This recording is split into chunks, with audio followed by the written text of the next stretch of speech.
ये रुके, अब बोलिए। Good afternoon my student. बहुत सारे बच्चों की प्रॉब्लम थी कि मैम हमको जो है संस्कृत के अनुवाद नहीं आ रहे हैं, तो इसके लिए मैंने थोड़ा सा इसमें तीनों जो आपके सिलेबस के अकॉर्डिंग मैंने उठाया है, तीनों लकार जो फर्स्ट सेमेस्टर में आपके एग्जाम के लिए बहुत ही इम्पोर्टेंट है, वेरी इम्पोर्टेंट है। तो उसको मैंने शॉर्ट में मैंने इसको जो है इसके नियम को समझाने का प्रयास किया है। तो चलते हैं, आज हम देखते हैं एक बार फिर। वैसे तो मैंने क्लास में कई बार पढ़ाया है, लेकिन काफ़ी बच्चों को समझ में आया है, कुछ की प्रॉब्लम है, तो इसलिए मैंने एक छोटा सा वीडियो बना के डालने की कोशिश की है। तो ठीक है, आज हम पहले जानते कि लकार होता क्या है। जैसे हिंदी में हम पढ़ते हैं काल, और इंग्लिश में हम उसे कहते हैं टेंस, और इसी तरह संस्कृत में इसे हम कहते हैं लकार। तो संस्कृत में लकार हमारे 5 प्रकार के होते हैं। वैसे तो अगर पूछा जाए कि लकार कितने प्रकार के होते हैं, तो लकार 10 प्रकार के होते हैं, लेकिन प्रमुख लकार हमारे 5 ही होते हैं। तो पहला है हमारा लट लकार, जिसको हम कहते हैं वर्तमान काल। दूसरा हमारा लंग लकार, जिसको हम कहते हैं भूतकाल। तीसरा है हमारा लिट लकार, जिसको हम कहते हैं भविष्यत काल। चौथा है हमारा लोट लकार, जिसको हम कहते हैं आज्ञा सूचक अर्थात आज्ञार्थक रूप में। फिर 5वां है हमारा विधिलिंग लकार, इसका हम प्रयोग करते हैं चाहिए के लिए। जब वाक्य के अंत में चाहिए शब्द जुड़ जाए, तो हम इस विधिलिंग लकार का हम प्रयोग करेंगे। तो बच्चों, आज हम जो है पहला लकार हम उठाते हैं। इस आपके जो फर्स्ट सेमेस्टर के सिलेबस में आपका लिट लकार, आपका लंग लकार, आपका लिट लकार, ये तीनों ही एग्जाम के लिए सबसे इम्पोर्टेंट है, और आपको केवल इन तीनों को ही पढ़ना है।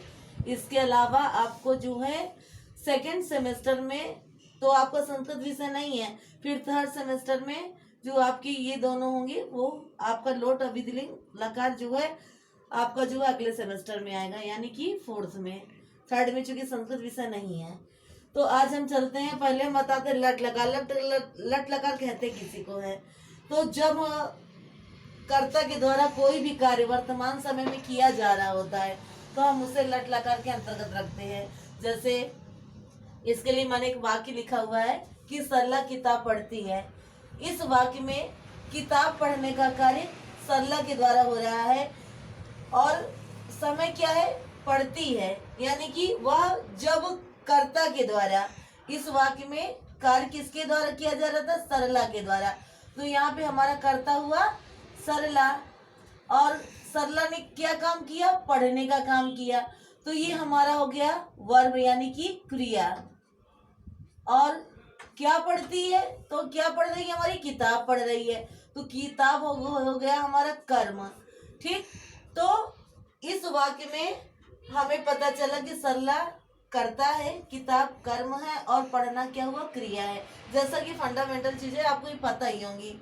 इसके बाद अगर इसमें जो है, चूंकि लट लकार की हम बात कर रहे थे, तो सरला किताब पढ़ती है, यानी कि सरला की किताब पढ़ने का कार्य वर्तमान समय में हो रहा होता है। जब कर्ता के द्वारा कोई भी कार्य वर्तमान समय में हो रहा होता है, तो हम उसे लट लकार के अंतर्गत रखते हैं। इसी को अगर हम दूसरे वाक्य में लिखेंगे, तो सरला किताब पढ़ रही है, तो ये भी वाक्य हमारा जो है आपका लट लकार के ही अंतर्गत आएगा।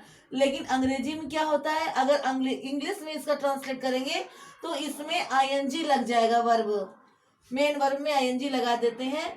चूंकि अंग्रेजी के अनुवाद के नियम कुछ अलग है, और संस्कृत के अनुवाद के नियम कुछ अलग है। तो ये हमारा चला जाता है, अगर इंग्लिश की बात करते हैं तो कॉन्टिन्यूअस टेंस में चला जाता है, यानी कि प्रेजेंट कॉन्टिन्यूअस टेंस में सरला किताब पढ़ रही है, ये वाक्य उस टेंस का हो जाएगा। लेकिन अगर हम संस्कृत की बात करते हैं, तो यहाँ पर लट लकार, सरला किताब पढ़ती है, ये भी वाक्य लट लकार में आ जाएगा, और सरला किताब पढ़ रही है, ये भी वाक्य हमारा लट लकार के अंतर्गत आ जाता है। ठीक है बच्चों, अब आता है हमारा